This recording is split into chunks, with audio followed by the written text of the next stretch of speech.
Hi friends, welcome back to my channel Vishruta creative logs. ಎಲ್ಲರೂ ಹೇಗಿದ್ದೀರಾ? ನಾನು ತುಂಬ ಚೆನ್ನಾಗಿದ್ದೀನಿ. ನೀವೆಲ್ಲರೂ ಕೂಡ ಚೆನ್ನಾಗಿದ್ದೀರಾ ಅಂತ ಅಂದ್ಕೊತೀನಿ. ಲಾಸ್ಟ್ ವೀಡಿಯೋದಲ್ಲಿ ನಾನು ಆವನಿ ದೇವಸ್ಥಾನದ ವೀಡಿಯೋ ಹಾಕಿದ್ದೆ ಅಲ್ಲ, ಅದರ ಕಂಟಿನ್ಯೂಷನ್ ವೀಡಿಯೋ ಇದು. ಬೆಟ್ಟದ ಮೇಲೆದು ಇವತ್ತು ವೀಡಿಯೋನ ನಾನು ನಿಮ್ಮ ಜೊತೆಗೆ ಶೇರ್ ಮಾಡ್ತಾಯಿದ್ದೀನಿ. ಅದಕ್ಕೂ ಮೊದಲು ಯಾರಾದರೂ ನಮ್ಮ ಚಾನಲ್ನ ಹೊಸದಾಗಿ ನೋಡ್ತಾ ಇದ್ದರೆ ಪ್ಲೀಸ್ ಸಬ್ಸ್ಕ್ರೈಬ್ ಮಾಡ್ಕೊಂಡು ನೋಡಿ, ಹಾಗೂ ಪಕ್ಕದಲ್ಲಿರೋ ಬೆಲ್ಲೈಕಾನನ್ನು ಕೂಡ ಕ್ಲಿಕ್ ಮಾಡಿ. ಹಾಗೆ ಮಾಡೋದ್ರಿಂದ ನನ್ನ ಎಲ್ಲ ವೀಡಿಯೋಸು ನಿಮ್ಮ ಮೊಬೈಲ್ಗೆ ನೋಟಿಫಿಕೇಷನ್ ಅನ್ನೋದು ಬರುತ್ತೆ. ಓಕೆ ಫ್ರೆಂಡ್ಸ್, ಹಾಗಾದರೆ ವೀಡಿಯೋನ ಕಂಟಿನ್ಯೂ ಮಾಡೋಣ. ಲಾಸ್ಟ್ ವೀಡಿಯೋದಲ್ಲಿ ನಾನು ಹಾಕಿದ್ದೆಲ್ಲ ಆವನಿ ದೇವಸ್ಥಾನ ಎಲ್ಲ ಕೂಡ ತೋರಿಸಿದ್ದೆ. ಇವತ್ತು ಬೆಟ್ಟದ ಮೇಲೆದು ವೀಡಿಯೋನ ನಾನು ನಿಮ್ಮ ಜೊತೆಗೆ ಶೇರ್ ಮಾಡ್ತಾಯಿದ್ದೀನಿ. ಬೆಟ್ಟದ ಮೇಲೆ ಅಂತೂ ತುಂಬ ಅಂದರೆ ತುಂಬಾ ಚೆನ್ನಾಗಿತ್ತು. ದೇವಸ್ಥಾನ ಎಲ್ಲ ಕೂಡ ನೋಡಿಕೊಂಡು ಶಾರದಾ ಪೀಠ ಒಂದಿದೆ ಅಂತ ಹೇಳಿದೆ ಅಲ್ವ, ಅಲ್ಲಿ ಅದನ್ನು ಕೂಡ ನೋಡಿಕೊಂಡು ಈಗ ಬೆಟ್ಟ ಹತ್ತೋಣ ಅಂತೇಳ್ಬಿಟ್ಟು ಎಲ್ಲರೂ ಹೋಗ್ತಾಯಿದ್ದೀವಿ. ಇದು ಬೆಟ್ಟ ಹತ್ತೋದಕ್ಕೆ ಹೋಗುವಂಥ ದಾರಿ.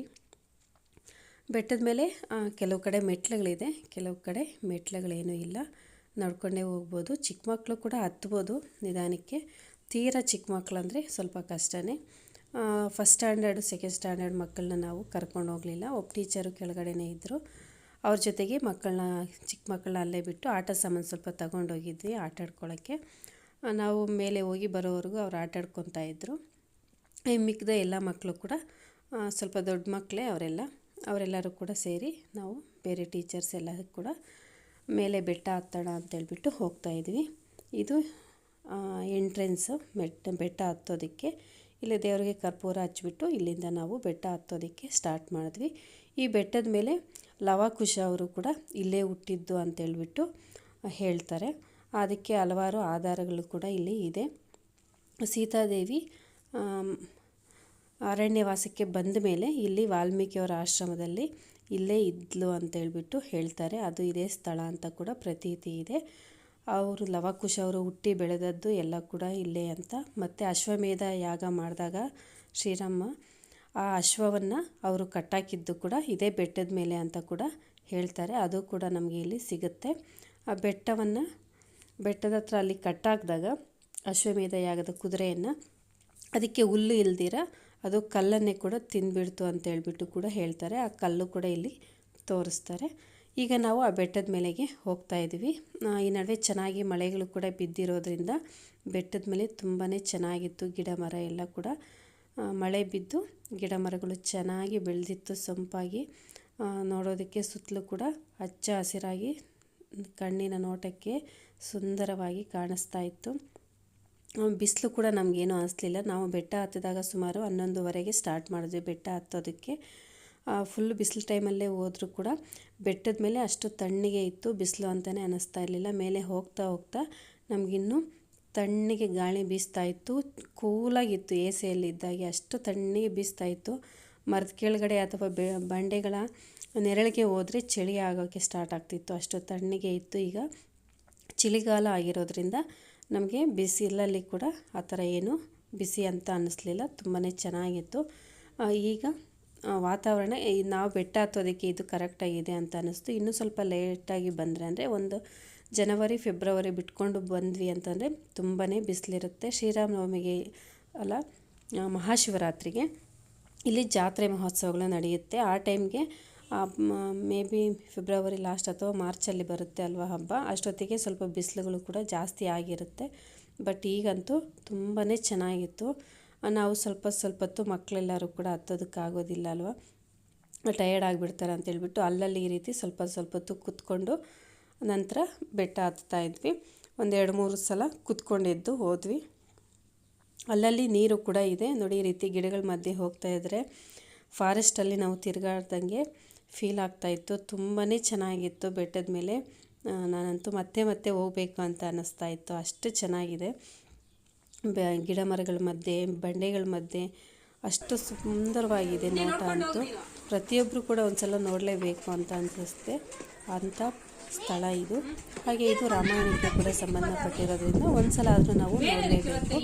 ನಾನು ಸುಮಾರು 7-8 ವರ್ಷದಿಂದ ಬೆಟ್ಟದ ಮೇಲೆಗೆ ಸಲ ಬಂದಿದ್ದೆ ಅಷ್ಟೇ. ಬಟ್ ಅವಾಗಂತೂ ಸಿಕ್ಕಾಪಟ್ಟೆ ಬಿಸಿಲು, ಜನ ಅಂದರೆ ಜನ ನೋಡೋಕ್ಕೆ ಆಗ್ತಾ ಇರಲಿಲ್ಲ ಅಷ್ಟೊಂದು. ನನಗಿದೆಲ್ಲ ಕೂಡ ನೋಡ್ದಂಗೆ ಅನ್ನಿಸ್ಲಿಲ್ಲ ಅವತ್ತು, ಆ ರೀತಿ ಟಯರ್ಡ್ ಆಗಿಬಿಟ್ಟಿದ್ದು. ಬಟ್ ಈ ಸಲ ಅಂತೂ ತುಂಬ ಚೆನ್ನಾಗಿತ್ತು.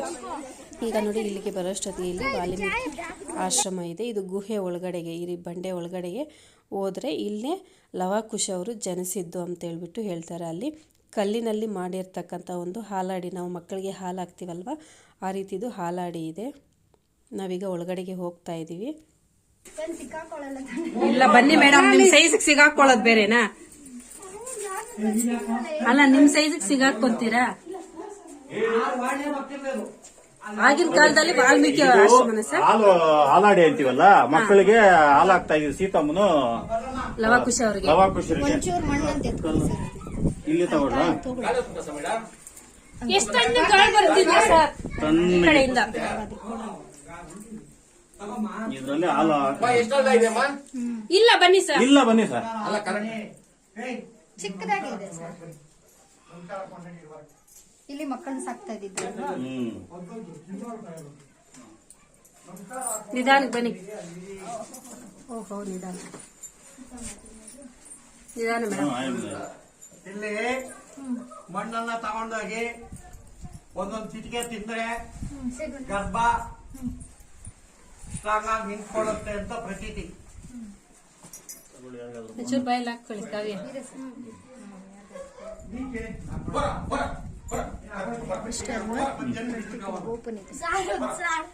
ಅಷ್ಟೇ ಬಾ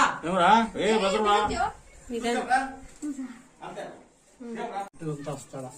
ಆ ಕಾಲದಲ್ಲಿ ಲವಕುಶರನ್ನು ಚಿಕ್ಕ ಮಕ್ಕಳನ್ನು ತಾಯಿ ಪೋಷಣೆ ಮಾಡಿದ್ದಲ್ವ ಇಲ್ಲಿ, ಲವಕುಶರನ್ನು ಸೀತಾದೇವಿ ಪೋಷಣೆ ಮಾಡಿದ್ದು ಇಲ್ಲಿ ಅಲ್ಲಿ ಮಲಗಿಸ್ತಾ ಇದ್ರು.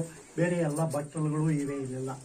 ಇಲ್ಲಿ ನೋಡಿ ಇಲ್ಲಿ ಎಲ್ಲ ಪಾತ್ರೆಗಳು ಎಲ್ಲ ಇದೆ, ಕಲ್ಲುಗಳಲ್ಲೇ ಮಾಡ್ಕೊಂಡಿದ್ದಾರೆ. ಇಲ್ಲಿ ಪಕ್ಕ ನೋಡಿ, ಇಲ್ಲಿ ನೀರು ಕಾಯಿಸೋಕೆ ಅಂಡೆ ಸೌಂಡ್ ಬರುತ್ತೆ. ಅದೆಲ್ಲ ಉಲ್ಟಾ ಅಲ್ಲಿ ಸೌಂಡ್ ಬರುತ್ತೆ, ಅಂಡೆ ತರ ಸೌಂಡ್ ಬರುತ್ತೆ. ಆ ಕಾಲದಲ್ಲಿ ಹಿಂಗಿತ್ತು ಬಂಡೆ. ಅದನ್ನ ಸೀತಾದೇವಿ ಇದಾದ ಮೇಲೆ ಯಾರೋ ಆಂಜನೇಯನೋ ಯಾರೋ ಉಲ್ಟಾ ಆಗಿ ಮಲಗಿಸ್ಬಿಟ್ಟಿದ್ದಾರೆ. ನೋಡಿ ಒಳಗೆ ಹೊಡೆದ್ರೆ ಅಂಡೆ ಸೌಂಡ್ ಅಂಡೆ ಸೌಂಡ್ ಕೇಳಿಸ್ತಾ ಲವಕುಶರು ಹುಟ್ಟಿದ ಸ್ಥಳ. ಆದ್ರಿಂದ ಇದು ಬಹಳ ಪ್ರಸಿದ್ಧಿಯಾಗಿರುವಂತಹ ಸ್ಥಳ. ಇವೆಲ್ಲ ಪಾತ್ರೆಗಳು ಎಲ್ಲ ಇಟ್ಕೊಂಡು, ಇದೆಲ್ಲ ಪಾತ್ರೆಗಳು ಆಗಿನ ಕಾಲ ಅವನ್ನ ಇಟ್ಕೊಂಡು ಲವಕುಶರನ್ನು ಸಾಕದ್ದು. ನಡಿ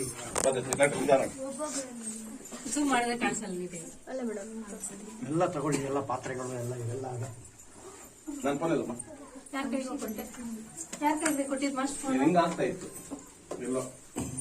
ತಗೊಮ್ಮ. ನಡೀರಿ, ಒಬ್ಬೊಬ್ರೆ ಹೋಗ್ತಾ ಇರ್ಬೇಕು.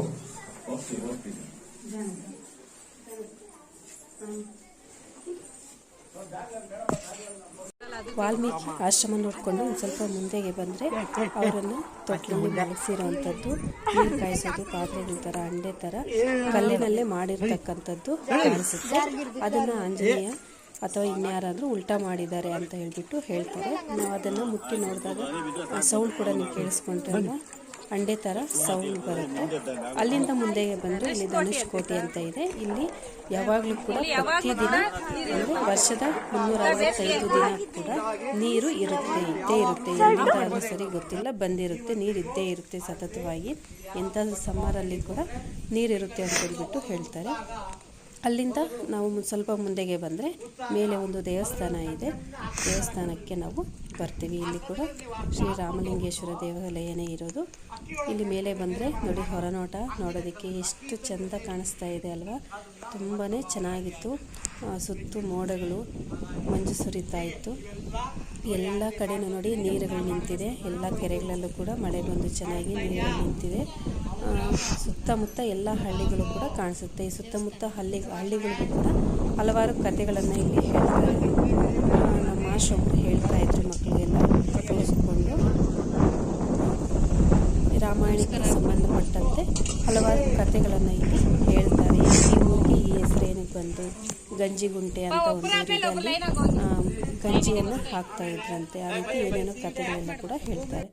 ಬಟ್ ದೇವಸ್ಥಾನ ಇಲ್ಲಿ ಬಾಗಿಲಾಕಿತ್ತು. ಇಲ್ಲಿ ಹೆಚ್ಚಾಗಿ ಜನ ಬರೋದಿಲ್ಲ ಅಲ್ವಾ, ಹಾಗಾಗಿ ಸಾಟರ್ಡೆ ಮಾತ್ರ ಬಾಗಿಲು ತೆಗೆದಿರ್ತಾರಂತೆ. ನಾವು ಬಾಗಿಲಲ್ಲೇ ಹಾಗೆ ನೋಡಿಕೊಂಡು ದೇವರಿಗೆ ನಮಸ್ಕಾರ ಹಾಕ್ಕೊಂಡು ಇನ್ನು ಸ್ವಲ್ಪ ಮುಂದೆಗೆ ಹೋದರೆ ಅಲ್ಲಿ ನೋಡಿ ಹೊರಳುಗುಂಡು ಅಂತ ಹೇಳ್ತಾರೆ.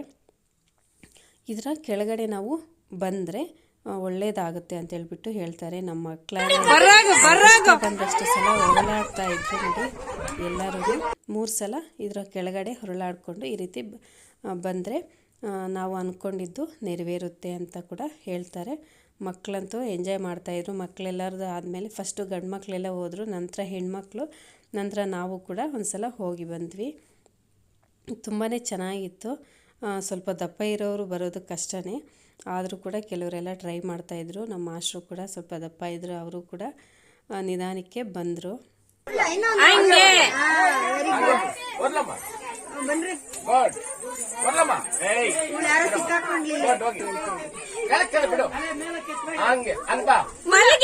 ಇನ್ನೂ ಒಂದು ರೌಂಡ್ ಇನ್ನೊಂದ್ಸಲ ಬಂದ್ಬಿಡ ಸಾಕು. ಹೋಗ್ತಾ ಇರಿ ನಂಬರ್ ಎಲ್ಲ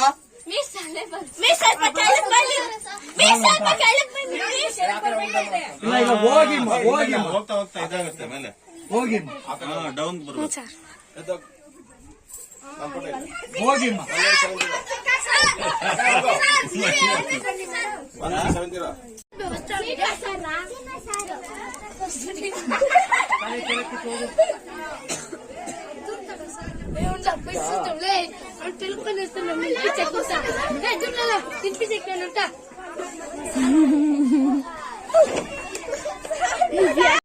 ವಿಡಿಯೋ ಸರ್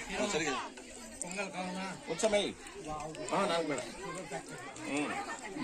ಖಾರ ಪೊಂಗಲ್ ಇದಿದೆ ನೋಡ್ರಿ ವಾಂಗಿ ಬಾತ ಇಲ್ಲಿ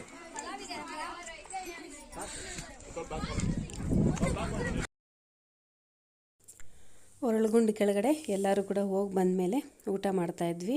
ಫಸ್ಟ್ ಗಂಡು ಮಕ್ಳು ಹೋಗಿದ್ರಲ್ವ, ನಾವು ಮತ್ತೆ ಹೋಗಿ ಹೊರಳುಗುಂಡು ಕಡೆ ಬರೋ ಅಷ್ಟೊತ್ತಿಗೆ ಇವ್ರು ಹಸಿಕೊಂಡು ಮೇಲೆ ಬಂದು ಸ್ವಲ್ಪ ಹೊತ್ತು ವೆಯ್ಟ್ ಮಾಡಿ ಅಂತಂದ್ರು ಕೂಡ ವೆಯ್ಟ್ ಮಾಡ್ದಿರ ಹಸಿಕೊಂಡಿದ್ರು. ಪಾಪ ಕುತ್ಕೊಂಡು ತಿಂದುಬಿಟ್ಟಿದ್ರು. ಕೆಲವ್ರದ್ದು ಎಲ್ಲರದ್ದು ಊಟ ಆಗೋಗಿದೆ ನೋಡಿ ಆಲ್ರೆಡಿ, ಅಂದರೆ ಅವ್ರು ಫಸ್ಟೇ ತಿಂದುಬಿಟ್ಟಿದ್ರು, ಕೆಲವ್ರು ಮಾತ್ರ ತಿಂತಿದ್ದಾರೆ.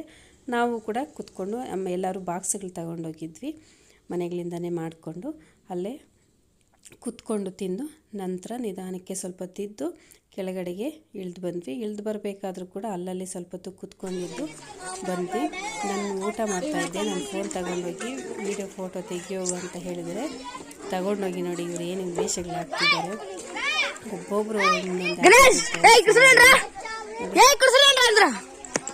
ಅವ್ರ ವಾಯ್ಸ್ ಅದಕ್ಕೆ ನಾನು ಆಫ್ ಮಾಡಿದ್ದೀನಿ. ಅವ್ರ ಮಾತುಗಳು ಕೇಳೋಕ್ಕಾಗದೆ ಡೈಲಾಗ್ಗಳೆಲ್ಲ ಹೊಡಿತಾ ಇದ್ರು, ಫಿಲಮ್ ಡೈಲಾಗ್ಗಳೆಲ್ಲ. ನಮ್ಮದು ಕೂಡ ಊಟ ಎಲ್ಲರಿಗೂ ಕೂಡ ಆಯಿತು. ಊಟ ಆದಮೇಲೆ ಈಗ ನಾವು ಕೆಳಗಡೆಗೆ ಇಳಿದು ಬರ್ತಾ ಇದ್ದೀವಿ. ಇಲ್ಲಿ ಕೆಳಗಡೆ ನೋಡಿ ಎಷ್ಟು ಚೆನ್ನಾಗಿದೆ ಅಂದರೆ ಆ ಕಮಲದ ಹೂವು ಕಲರು. ನಾನಂತೂ ಇಲ್ಲೇ ನೋಡಿದ್ದು ಈ ಬಣ್ಣ, ಅಷ್ಟು ಚೆನ್ನಾಗಿದೆ. ಇನ್ನೆಲ್ಲೂ ಕೂಡ ನಾನು ಈ ಥರ ಕಲರ್ ಕಮಲದ ಹೂವು ನೋಡಲೇ ಇಲ್ಲ. ಬೆಳಿಗ್ಗೆ ನೋಡಿದಾಗ ಚೆನ್ನಾಗಿ ಅನ್ಕೊಂಡ್ಬಿಟ್ಟು ಮುದುಕೋಬಿಟ್ಟಿತ್ತು.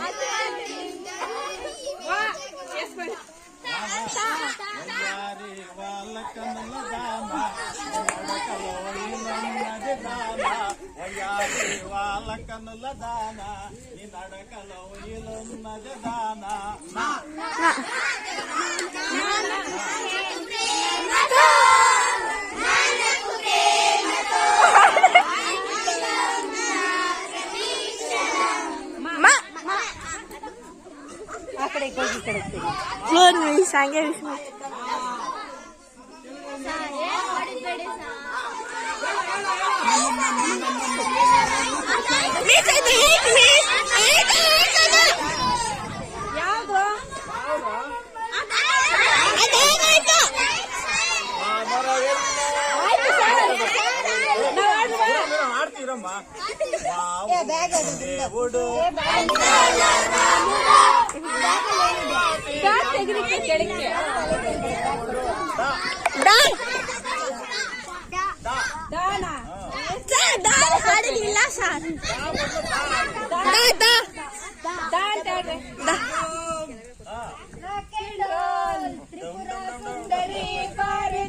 ಅರಮನೆಗೆ ಮದುವೆ ಮುಗಿದರೆ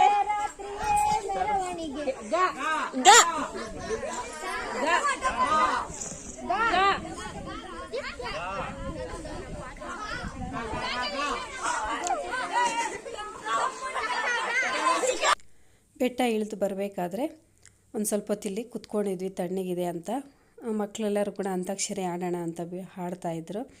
ಬಟ್ ಒಬ್ಬರು ಕೂಡ ಸರಿಯಾಗಿ ಒಂದು ಹಾಡು ಕೂಡ ಆಡ್ತಿರ್ಲಿಲ್ಲ. ಗುಂಪ್ಲ ಗೋವಿಂದ ಅಂತೇಳ್ಬಿಟ್ಟು ಒಬ್ಬೊಬ್ಬರು ನನ್ನ ಕಡೆಗೆ ಹೇಳ್ತಾಯಿದ್ರು. ಒಂದು 10-15 ನಿಮಿಷ ಕೂತ್ಕೊಂಡು ಅಂತಾಕ್ಷರಿ ಎಲ್ಲ ಹಾಡಿದ್ವಿ. ಬಟ್ ಕೆಳಗಡೆ ಅವರು ವೆಯ್ಟ್ ಮಾಡ್ತಾಯಿದ್ರಲ್ಲ ಚಿಕ್ಕ ಮಕ್ಕಳು, ಇನ್ನೊಬ್ಬ ಟೀಚರ್ ಅವ್ರು ಫೋನ್ ಮಾಡ್ತಾಯಿದ್ರು ಇನ್ನೂ ಬಂದಿಲ್ವಾ ಅಂತೇಳ್ಬಿಟ್ಟು. ಸರಿ ಟೈಮ್ ಆಗುತ್ತೆ ಹೋಗೋಣ ಅಂತೇಳ್ಬಿಟ್ಟು ಒಂದು ಸ್ವಲ್ಪ ಹೊತ್ತಿಲ್ಲೇ ರೆಸ್ಟ್ ತಗೊಂಡು ಇಳಿದೋದ್ವಿ. ಒಂದೇ ಸಮಕ್ಕೆ ಇಳಿದ್ರೂ ಕೂಡ ಮಕ್ಕಳ ಕೈಯಲ್ಲಿ ಆಗೋದಿಲ್ಲ ಅಲ್ವಾ, ಸ್ವಲ್ಪ ದೂರನೇ ಇದೆ ಬೆಟ್ಟ. ಹತ್ತಬೇಕಾದ್ರೆ ಇಳಿಬೇಕಾದ್ರೆ ಸ್ವಲ್ಪ ಕಷ್ಟನೇ. ಬಟ್ ಜನ ಇದ್ದರೆ ನಮಗೆ ಈ ಥರ ಖುಷಿ ಮಾಡಿಕೊಂಡು ಎಂಜಾಯ್ ಮಾಡಿಕೊಂಡು ನಮಗೆ ಕಾಲು ನೋವು ಆ ಥರ ಏನೂ ಕೂಡ ಅನಿಸಲ್ಲ. ಸೊ ನಾವಂತೂ ತುಂಬಾ ಚೆನ್ನಾಗಿ ಎಂಜಾಯ್ ಮಾಡಿದ್ವಿ. ತುಂಬಾ ವ್ಯಾಲ್ಯೂಬಲ್ ಅಂತ ಅನ್ನಿಸ್ತು ಇವತ್ತು ಹೊರ ಸಂಚಾರ. ನನಗೆ ತುಂಬ ಇಷ್ಟ ಆಯಿತು. ನಿಮಗೂ ಕೂಡ ಇಷ್ಟ ಆಗಿದೆ ಅಂತ ಅಂದ್ಕೊತೀನಿ.